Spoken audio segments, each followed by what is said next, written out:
Okay, 32 ದಿನಗಳ ಕಣ್ಣಮುಚ್ಚಾಲೆ ಅಂತ್ಯಗೊಳ್ತಾ ಇದೆ. ನಾಳೆ ಮಧ್ಯಾಹ್ನ ಅಂದರೆ ಅಲ್ಲಿಂದ ಆರಂಭವಾಗಿ ನಾಡಿದ್ದು 30ನೇ ತಾರೀಕು ಹೊರಟು 31ನೇ ತಾರೀಕು ಮಧ್ಯಾಹ್ನ 12:30ಕ್ಕೆ ಬೆಂಗಳೂರು ರೀಚ್ ಆಗುವ ಸಾಧ್ಯತೆ ಇದೆ. ಟಿಕೆಟ್ ನೋಡಿದರೆ ಟಿಕೆಟ್ ಎಲ್ಲ ಸಿಕ್ಕಿದೆ ನಮಗೆ.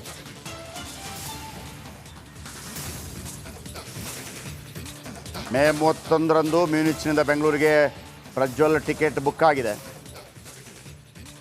ಕರೆಕ್ಟಾಗಿ 24 ಗಂಟೆ ಏನೋ ಪ್ರಯಾಣ ಇರಬೇಕು ಅಂತ ಅನಿಸ್ತಾ ಇದೆ. ಲುಫ್ತಾನ್ಸಾ ಏರ್ಲೈನ್ಸ್ನಲ್ಲಿ ಟಿಕೆಟ್ ಬುಕ್ ಮಾಡಿದ್ದಾರೆ ಪ್ರಜ್ವಲ್. ಲುಫ್ತಾನ್ಸಾ ಅಂತಂದರೆ ಅದು ಏರ್ಪೋರ್ಟ್ ಹೆಸರು ನೋಡಿ.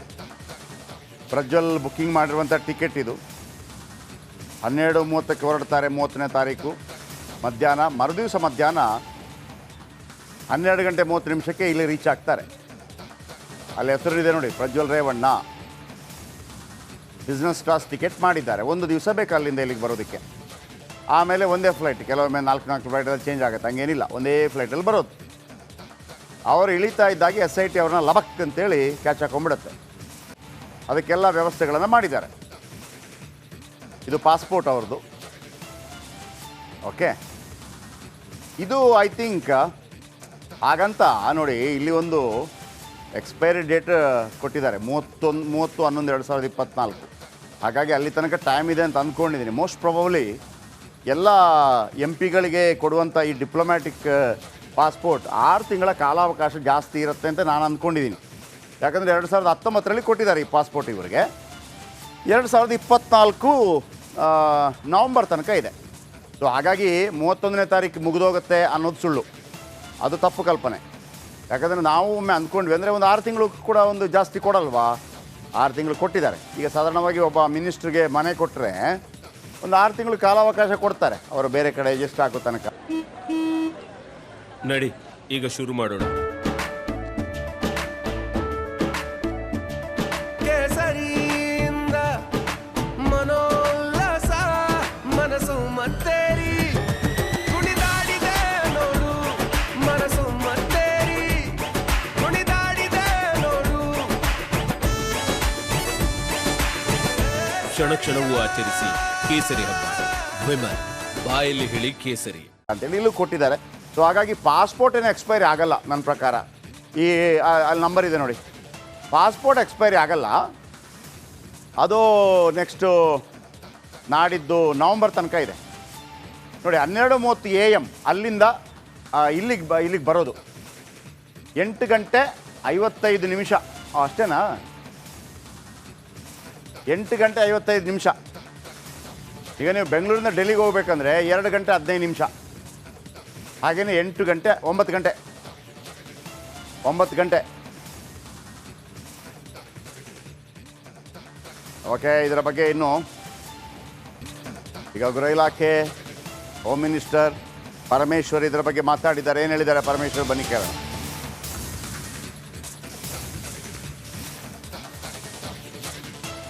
ಓಕೆ, ಬರ್ತಾ ಇದ್ದಾಗೆ ಬಂಧನ ಆಗುತ್ತಂತೆ. ಅಲ್ಲಿ ಬಂಧನ ಆದ ನಂತರ ಇರೋದು ಆಟ. ಆತ ಒಪ್ಕೊಂಡ್ರೆ ಓಕೆ, ಒಪ್ಪಿಲ್ಲ ಅಂದರೆ ಏರೋಪ್ಲೇನ್.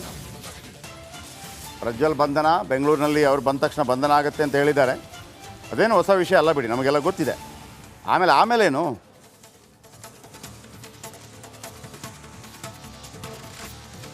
ಅರೆಸ್ಟ್ ಮಾಡ್ತಾರೆ ಅವರು. SITನವ್ರ ಕೆಲಸ ಅವರು ಇಲ್ಲ. ಅವರು ಈಗಾಗಲೇ ಎಲ್ಲ ರೀತಿಯ ಕ್ರಮ ತಗೊಳ್ಳೇಬೇಕಲ್ಲ. ವಾರಂಟ್ ಇಶ್ಯೂ ಆಗಿರೋದ್ರಿಂದ ಅರೆಸ್ಟ್ ಮಾಡಲೇಬೇಕು. ಅವ್ರನ್ನ ಅರೆಸ್ಟ್ ಮಾಡ್ತಾರೆ ಅವರು.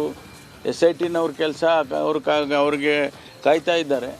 ಅದಕ್ಕೋಸ್ಕರ ಅರೆಸ್ಟ್ ಮಾಡಿ ಅವರ ಹೇಳಿಕೆಗಳು ಮತ್ತೊಂದು ಅವರ ಪ್ರೋಸೆಸ್ ಸ್ಟಾರ್ಟ್ ಆಗುತ್ತೆ. ಅಲ್ಲೇ ಮಾಡಬೇಕು, ಯಾಕೆಂದರೆ ವಾರಂಟ್ ಇಶ್ಯೂ ಆಗಿದೆ. ಅದರಿಂದ ಅರೆಸ್ಟ್ ಮಾಡಲೇಬೇಕಾಗುತ್ತೆ. ಇಲ್ಲ, ಅವರು ಈಗಾಗಲೇ ಎಲ್ಲ ರೀತಿಯ ಕ್ರಮ ತಗೊಳ್ಳೇಬೇಕಲ್ಲ. ವಾರಂಟ್ ಇಶ್ಯೂ ಆಗಿರೋದ್ರಿಂದ ಅರೆಸ್ಟ್ ಮಾಡಲೇಬೇಕು. ಅವ್ರನ್ನ ಅರೆಸ್ಟ್ ಮಾಡ್ತಾರೆ ಅವರು. SITನವ್ರ ಕೆಲಸ ಅವ್ರಿಗೆ ಕಾಯ್ತಾ ಇದ್ದಾರೆ. ಅದಕ್ಕೋಸ್ಕರ ಅರೆಸ್ಟ್ ಮಾಡಿ ಅವರ ಹೇಳಿಕೆಗಳು ಮತ್ತೊಂದು ಅವರ ಪ್ರೋಸೆಸ್ ಸ್ಟಾರ್ಟ್ ಆಗುತ್ತೆ. ಅಲ್ಲೇ ಮಾಡಬೇಕು, ಯಾಕೆಂದರೆ ವಾರಂಟ್ ಇಶ್ಯೂ ಆಗಿದೆ. ಅದರಿಂದ ಅರೆಸ್ಟ್ ಮಾಡಲೇಬೇಕಾಗುತ್ತೆ. ಇಲ್ಲ ಅವರು ಈಗಾಗಲೇ ಓಕೆ, ಪರಮೇಶ್ವರ್ ವಿಚಾರಕ್ಕೆ ಸಂಬಂಧಪಟ್ಟ ಹಾಗೆ ನಮಗೆ ಬಸವರಾಜ್ ಲೈವಲ್ಲಿದ್ದಾರೆ ಮತ್ತು ಪಾಸ್ಪೋರ್ಟ್ ವಿಚಾರಕ್ಕೆ ಸಂಬಂಧಪಟ್ಟ ಹಾಗೆ ನಾಗೇಂದ್ರ ಬಾಬು ಲೈವಲ್ಲಿದ್ದಾರೆ. ಮೊದಲು ಪರಮೇಶ್ವರ್ ವಿಚಾರಕ್ಕೆ ಕೇಳೋಣ. ಎಸ್ ಬಸವರಾಜ್, ಓಕೆ ಹೇಳಿರುವಂಥದ್ದೇ, ಆದರೆ ಎಕ್ಸ್ಟ್ರಾ ಇನ್ಪುಟ್ಸ್ ಏನಿದೆ ಗೊತ್ತಿರೋದಕ್ಕಿಂತ ಜಾಸ್ತಿ?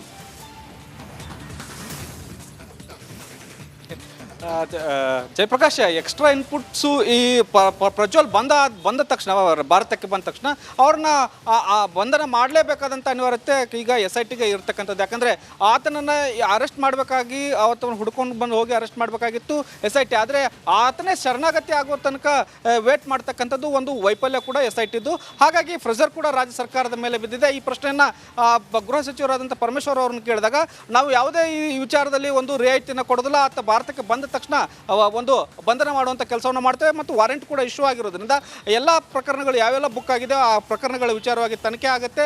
ಮುಂದಿನ ಪ್ರಕ್ರಿಯೆಗಳನ್ನು SIT ಮಾಡುತ್ತೆ. ಈ ವಿಚಾರದಲ್ಲಿ ಯಾವುದೇ ರಾಜಕೀಯ ಇಲ್ಲ ಮತ್ತು ಮುಲಾಜಿಲ್ಲದೆ ಒಂದು ಕ್ರಮವನ್ನು SIT ಮಾಡುತ್ತೆ ಅನ್ನುವಂಥ ಮಾತನ್ನ okay thank you very much. ಆದರೆ ನಮಗೆ SIT ಹೋಗ್ತಿರೋ ರೀತಿ ಬಗ್ಗೆ ಭಾಳ, ಯಾಕಂದರೆ ಇವತ್ತು ಹೋಗ್ಬಿಟ್ಟು ಅಲ್ಲಿ ತಲೆದಿಂಬು ಮತ್ತೊಂದನ್ನೆಲ್ಲ ಏನು ವಶಕ್ಕೆ ಪಡೆದಿದ್ದಾರಂತೆ, FSL ರಿಪೋರ್ಟ್ ಕಳಿಸಿದ್ದಾರಂತೆ. ಇಲ್ಲಿ ತನಕ ಏನು ಮಾಡ್ತಾಯಿದ್ರು ಅನ್ನೋಂಥದ್ದು ಕೇಳ್ತಾ ಇದ್ವಿ. ಮತ್ತೊಂದು ಕಡೆ ಇವರ ಪಾಸ್ಪೋರ್ಟ್ ಬಗ್ಗೆ, ಡಿಪ್ಲೊಮ್ಯಾಟಿಕ್ ಪಾಸ್ಪೋರ್ಟ್, ನಾಗೇಂದ್ರ ಬಾಬು ಇದ್ದಾರೆ. ನಾಗೇಂದ್ರ ಬಾಬು ಮೊನ್ನೆ ಗೃಹ ಸಚಿವರೊಂದು ಮಾತನ್ನು ಹೇಳ್ತಾ ಇದ್ರು, 31ನೇ ತಾರೀಕಿಗೆ ಅದು ಸದಸ್ಯತ್ವ ರದ್ದಾಗುತ್ತೆ. ನಾನೀಗ ಪಾಸ್ಪೋರ್ಟ್ ನೋಡ್ತಾ ಇದ್ದೆ, ಹಾಗೇನಿಲ್ಲ ಅದು.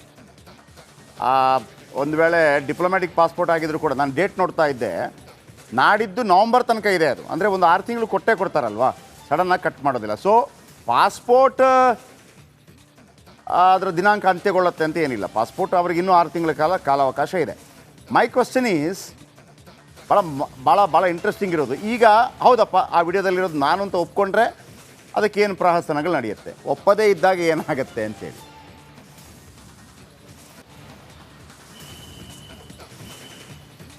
ಎಸ್ ಜಯಪ್ರಕಾಶ್ ಶೆಟ್ಟಿ, ನೋಡಿ ಈಗ ಪ್ರಮುಖವಾಗಿ ನಾಳೆ ಮಧ್ಯಾಹ್ನ ಲುಫ್ತಾನ್ಸಾ ಏರ್ಲೈನ್ಸ್ನಲ್ಲಿ ಬಿಸ್ನೆಸ್ ಕ್ಲಾಸಲ್ಲಿ ಟಿಕೆಟ್ ಬುಕ್ ಆಗಿದೆ. ನಾಳೆ ಮಧ್ಯಾಹ್ನ ಹೊರಡ್ತಾರೆ.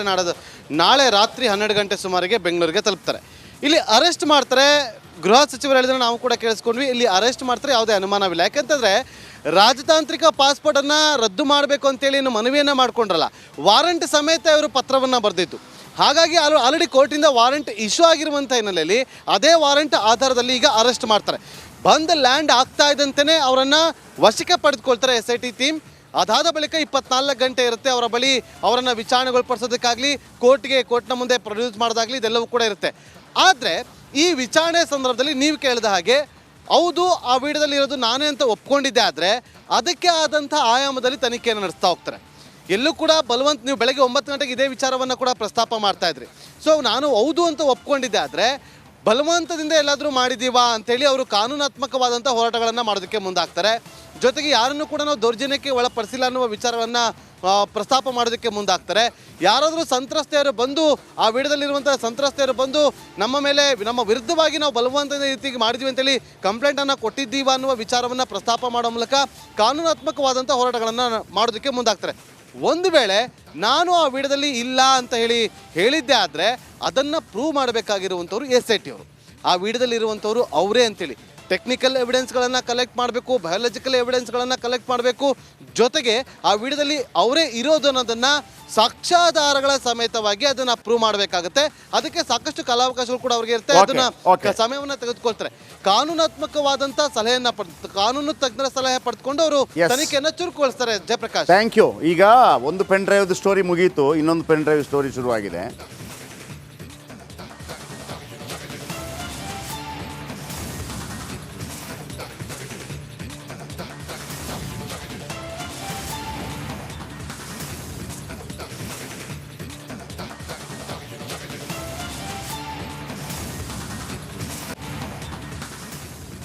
ಓಕೆ, ವಾಲ್ಮೀಕಿ ನಿಗಮದ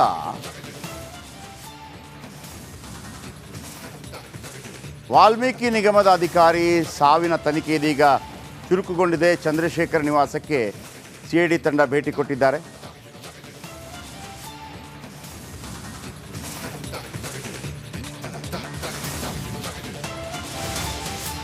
ದೇಶದ ಅತಿ ದೊಡ್ಡ ನೆಟ್ವರ್ಕ್ ನಿಂದ ಮೆಗಾ ಕವರೇಜ್. ದೇಶದ ಮತದಾರನ ಆದೇಶ ಎನ್ಡಿಎಗ ಇಂಡಿ ಒಕ್ಕೂಟಕ್ಕ. ಲೋಕ ಅಖಾಡದಲ್ಲಿ ಗೆಲ್ಲೋದ್ಯಾರು ಸೋಲೋದ್ಯಾರು. ಕರುನಾಡಿನ 28 ಕ್ಷೇತ್ರಗಳ ನಿಖರ ಫಲಿತಾಂಶ. ಫಸ್ಟ್ ರಿಸಲ್ಟ್, ಫಾಸ್ಟ್ ರಿಸಲ್ಟ್, ಪಕ್ಕಾ ರಿಸಲ್ಟ್.